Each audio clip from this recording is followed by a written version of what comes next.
Selamat berjumpa dalam acara NTB Belajar dari Rumah. Sehat, cerdas, membanggakan. Pada kesempatan ini, Ibu akan menyampaikan materi tentang perubahan sosial. Adapun tujuan pembelajaran hari ini adalah peserta didik mampu mengkaji perubahan sosial dalam masyarakat serta faktor penyebab, faktor pendorong, dan faktor penghambat perubahan sosial dalam masyarakat secara tepat. Yang kedua, siswa mampu mengidentifikasikan bentuk-bentuk perubahan sosial di lingkungan sekitar secara cermat. Yang ketiga, siswa mampu menganalisis dampak perubahan sosial bagi kehidupan masyarakat secara benar. Yang keempat, membuat laporan sederhana dari hasil observasi tentang perubahan sosial di lingkungan sekitar secara teliti. Baiklah anak-anak, pernahkah kalian melihat perubahan di sekitar kita? Seperti berdirinya mal dan perubahan kurikulum. Dengan berdirinya mal, kalian yang sebelumnya berbelanja di pasar tradisional, sekarang beralih ke pasar modern, sehingga memudahkan untuk berbelanja dan bisa merubah gaya hidup. Begitu juga dengan perubahan kurikulum, yang sebelumnya menggunakan KTSP menjadi kurikulum 2013, di mana bisa merubah cara belajar menjadi lebih efektif, lebih gampang, dan tentu saja lebih cepat dicerna. Baiklah anak-anak, mari kita melihat gambar berikut. Bencana alam dapat menyebabkan perubahan sosial. Apakah kalian setuju? Ya, bencana alam adalah salah satu penyebab dari perubahan sosial. Apakah perubahan sosial itu? Perubahan sosial merupakan segala perubahan pada lembaga-lembaga kemasyarakatan yang mempengaruhi sistem sosialnya, termasuk nilai-nilai, sikap, dan pola perilaku masyarakat. Faktor internal dari penyebab perubahan sosial. 1. Berkembangnya iptek. Contoh, bangunan rumah adalah salah satu contoh perubahan yang dipengaruhi oleh iptek, khususnya di bidang arsitektur. Yang kedua, jumlah penduduk. Jumlah penduduk yang meningkat setiap tahun bisa mempengaruhi perubahan sosial. Yang ketiga, pertentangan dan pemberontakan. Pemberontakan dapat menyebabkan perubahan, misalnya pergantian penguasa atau adanya kesepakatan baru. Faktor eksternal perubahan sosial. 1. Pengaruh kebudayaan masyarakat lain. Yang kedua, perang, baik itu perang saudara atau perang dengan negara lain.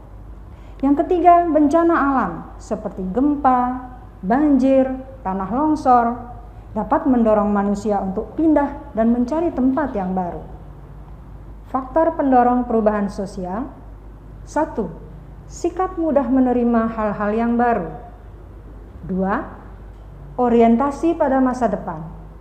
3. Kontak dengan kebudayaan lain.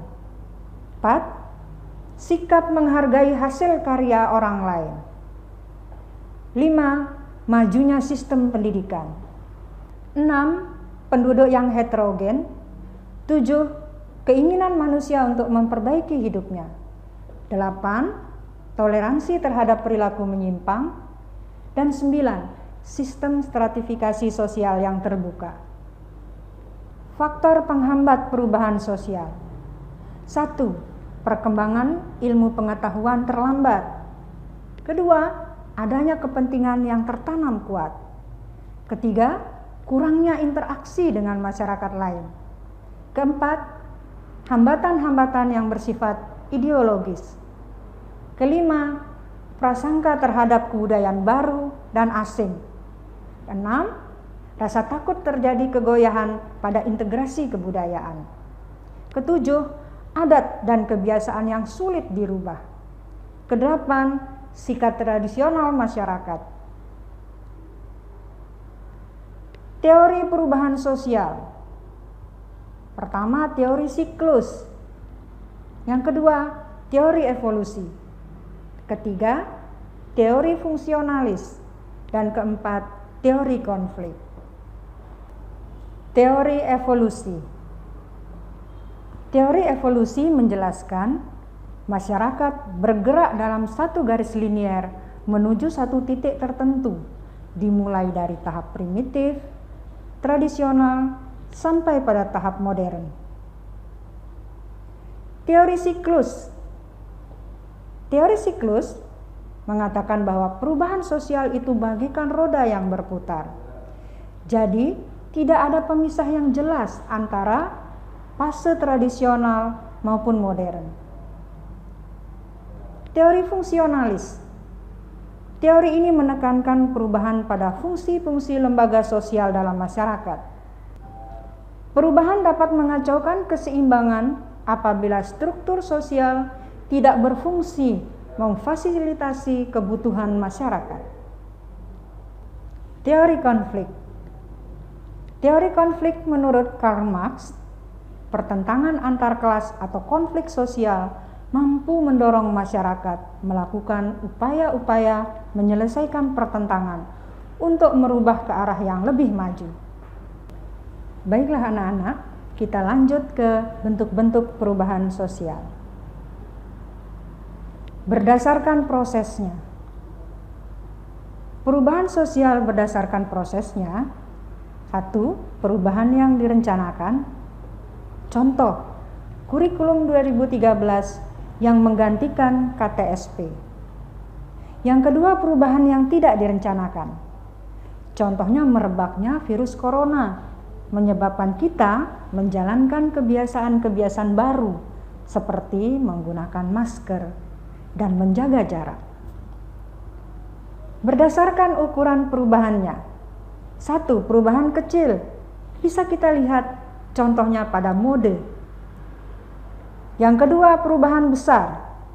Contohnya lahan pertanian yang sudah mulai tergantikan dengan pembangunan industri. Yang ketiga, berdasarkan arahnya. Perubahan sosial pertama, progres. Perubahan sosial ke arah kemajuan. Contohnya, buku sudah tergantikan oleh Android. Yang kedua, regres, perubahan ke arah kemunduran. Contohnya demonstrasi yang anarkis. Berdasarkan kecepatan berlangsungnya. Revolusi atau perubahan secara cepat. Dan evolusi atau perubahan secara lambat. Contohnya mata pencarian. Dampak positif perubahan sosial. 1. Efisiensi dalam kehidupan masyarakat. 2. Terjadinya modernisasi di segala bidang. 3. Kesejahteraan masyarakat meningkat. Keempat, laju integrasi. Kelima, terjadinya reorganisasi. Dan keenam, transformasi politik. Dampak negatif perubahan sosial. 1. Terjadinya cultural lag. Yang kedua, terjadi cultural shock. Yang ketiga, anomi. Keempat, peningkatan tindakan kriminal. Kelima, pudarnya solidaritas sosial. 6. Pencemaran lingkungan. 7. Disorganisasi keluarga. Dan 8. Marginalisasi. Kesimpulan dari materi kita hari ini adalah perubahan sosial merupakan perubahan yang terjadi dalam struktur dan fungsi masyarakat. Bentuk perubahan sosial yang ada di masyarakat sangat beragam. Adanya keberagaman perubahan tersebut juga berdampak pada masyarakat itu sendiri, baik dampak positif maupun dampak negatif. Oleh karena itu, harus lebih selektif dalam menerima perubahan agar tidak merugikan orang lain.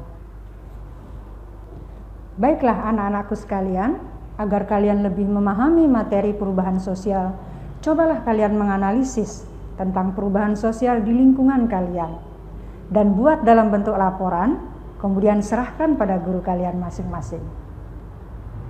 Demikian pembelajaran pada hari ini. Kalian juga dapat menyaksikan tayangan materi ini pada laman berikut.